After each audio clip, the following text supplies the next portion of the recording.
Anu and welcome back to my channel. I'm so glad you joined me today, and today I am going to show you how to embroider on your crochet garment. Remember last week we had created a beautiful sweater, a yoke sweater, super easy to make with the waistcoat stitch, and I had promised you to show you how to embroider on it. Here is the link to last time tutorial, and here is my blog address if you would rather have the written pattern and also extra sizes. I think it goes from extra small to 3XL, but today I am going to show you how to embroider this beautiful Edelweiss like a little flower. It's super easy. You know I'm not good at sewing at all, so if I can do it, you can do it. Super extra easy, I promise you. And I will show you as well how to create beautiful little leaves and and how to finish to give extra oomph to this sweater that we created last time. I also added a little border, a little orange border, which is made only by adding one row at the bottom of the same waistcoat stitch, but in that same orange color as the flowers, as well as at the sleeve. I chose to make little embroidery flowers right below the collar. I also had one flower at the bottom front of my sweater, and then I put one little dainty flower on each front part of the sleeves. You can do whatever you want, put flowers anywhere you want. And if you would like me to show you next time how to create another kind of flower on an embroidery, let me know. I used the same kind of yarn but a different color. I had a big yarn bomb from Freya yarn, and I had gray leftovers, so I used all of them, and it created a beautiful ombre and it created a beautiful ombre sweater. So the orange color popped on the gray. It was beautiful, but you can do any color you want. You do not have to embroider it on a sweater with waistcoat stitch. It's just easier because it mimics the knitting stitch. It's flat and you can see all the stitches very well. That's why I like to embroider on those kind of sweaters. If you would like me to show you how to create socks with this kind of waistcoat stitch, let me know and I will oblige in the next few weeks. Voila, so if you are interested in knowing how to create this beautiful embroidery, then keep on watching, and in the meantime, happy sewing, and I will see you next time for another crochet tutorial. Bye!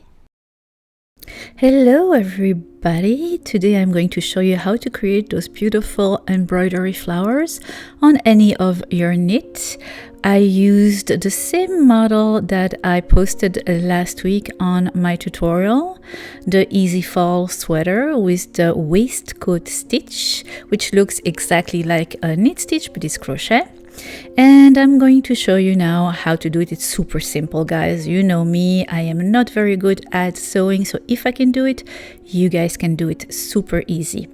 So you choose the middle of your collar right there, and you go about, I would say, 6 rows down below your collar, and you go from the back and you pass your tapestry needle and your yarn. I chose that bright orange, but of course you do you.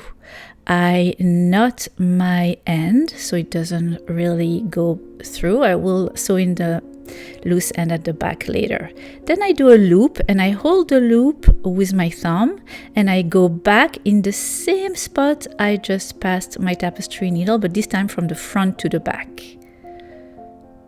Here you go, still holding that little loop. Okay, I'm going to go 3 rows, 3 stitches up, straight up, pass my tapestry needle from the back to the front, up 3 stitches, and inside the loop. So up 3 stitches and inside the loop that we created. And then I'm going to pull, but not too tightly. And then I'm going to repass my tapestry needle from the front to the back. And that is 1 petal created. When you pull your yarn to the back, don't pull too hard or else you're going to crimple your sweater. Then I'm going back to the first place I had began my petal, same one, right? And from the back to the front, I pass my tapestry needle.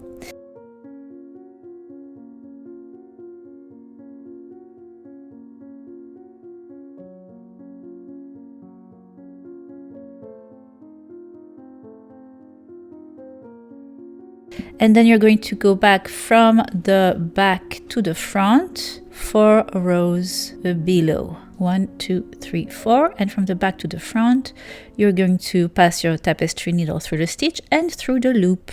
Don't pull too strongly, and then you're going to, from the front to the back, pass your tapestry needle through that stitch again, the same stitch, and voila, that is how you make petals.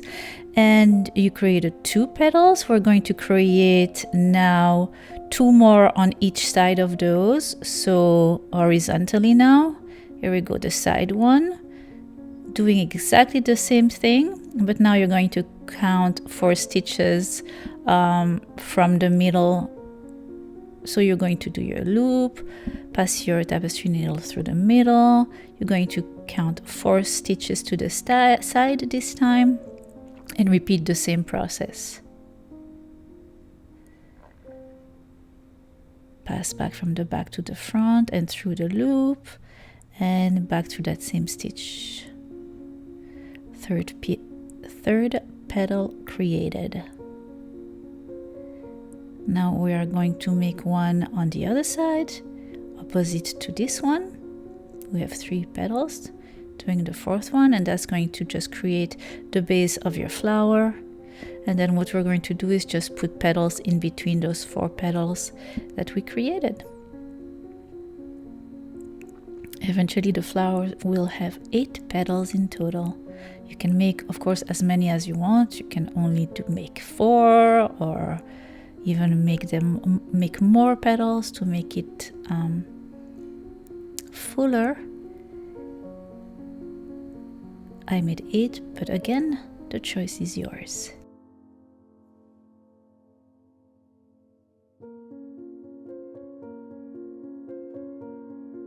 Making the 4th petal in here, just opposite, so again 4 stitches to the side.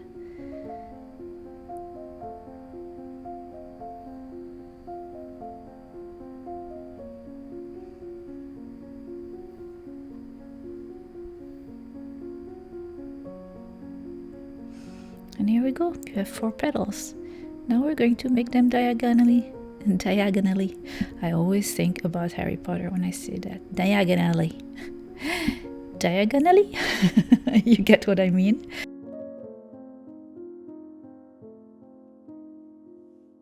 And voila. So I'm just going to show you how to do it, repeating the same process and kind of placing my tapestry needle from the back to the front in between, equidistance. Here we go. And I'm going to make another petal in between each of the next 2 petals I had made before.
Alright, and when I have 8 petals, I just make a knot at the end of my end yarn. I fasten off, I cut the yarn, I sew in the back of my work the loose tails, and I'm done with the flower. I left 9 stitches in between each and every flower, but of course you measure your sweater and you place them equally or you place them randomly, whatever you want. Again, I had 9 stitches in between each and every flower. Look how beautiful. So again, you can leave them like that. I wanted to give a little extra pop of color and I put some yellow in between for the center of the flower. So I took some yellow yarn and I just did 1 stitch in the middle, just like that. You see, it's so easy, but it gives definition to your flower. So you pass from the back to the front, your yellow yarn. Here we go. And you go a little bit to the side. Make a knot so it doesn't unravel. Later you will sew in the loose tail, and then I do 1 little sewing stitch, like I don't know, a few millimeters in the center of the flower, and that is it. That's all I'm going to do for this super cute flower. It's like an orange daffodil or something. If you know a flower that looks like that, let me know what the name is. Isn't it cute? So I'm going to go in the middle of each and every flower and do that 1 little yellow stitch. I love it. And of course, you can leave it just like that, but I'm going to show you how to create leaves if you are interested in adding an extra detail.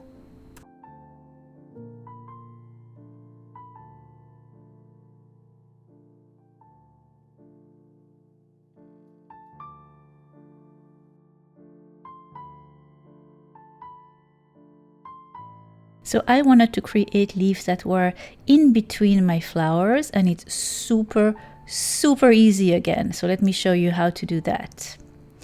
So I take the distance between the middle side of one of my flower right there. I put it just below the one that was going to the side. And I'm going to the next flower and put it at the same place, about the same place. It doesn't have to be exactly, but below that horizontal side petal as well, in the middle, right next to where we had put the yellow, not on the yellow, on the side. All right, and I pull my yarn to the back just like that, but not too tight again. I don't want it too tight, and I also want to secure it a little bit, so I'm going to make 2 little stitches, one about, I would say, 4 rows from the flower. So I'm going to pass my crochet hook, my tapestry needle from the back to the front and into that same stitch again, securing the stem, I would call it, the stem of my leaves. And then about 3 or 4 rows further, I will repeat the same thing, back to the front and securing, going back to the same stitch. Here we go. And now we can begin to make the leaf. Super easy, guys. So I begin at the top. And you know, however big your leaf, you want your leaf to be, I had about 3 rows above, passing my string from the back to the front and then right back where I had secured my stem. Again, do not pull too hard, and I'm going back from the back to the front exactly in the same stitches, up 3 rows and down at the base, the same base. Now I'm going to go to the left side and I'm going to go a slightly bit underneath the 2, 1 a little below, passing my tapestry needle from the back to the front, and again back at the base, the same stitch again. That's important, okay? And not pulling too much is important. Then I'm going to do symmetric to it on the right side, a little below again and back at the base. And again to the left of the leaf, I'm going to go below again and making a little smaller stitch back at the base again. And the same to the other side, and just like that, you created a leaf. That is it. That is all there is to it, guys. Look how cute. So that's one, and then I'm going to create another one right where we had done the first securing of the stem. This one I'm going to do opposite to the first leaf we had made. So back right there above the same stitch we have secured, so about the same amount, about 3 rows above from the back to the front, and right at the base where we had secured. And I'm going to repeat the same steps, making 2 big stitches, and then going to the side and slowly on each of the side of those 2 stitches making one on each side that is a little shorter, always going back to the base, the same stitch to the other side. So in total those leaves have 6 stitches. That's it.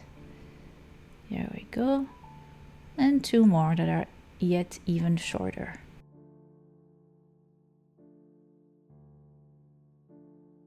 And of course it doesn't have to be perfect, right? Perfection is overrated. I love when it's a little imperfect, uneven. Nature is uneven, right? Here you go. And that's what I'm going to do all along the color of my sweater, creating this beautiful flower wreath. I think it is so cute. And what do you think? I don't think it was that hard, right? Do you agree? I hope you have enjoyed this easy embroidery tutorial as much as I have enjoyed creating it for you. If you are interested in knowing roses, how to create embroidered roses, let me know. I'm more than willing to show you. It's as simple as this one. All right, see you next time. Bye. But today, and what is and you can see all the stitches really well. Ooh, itchy.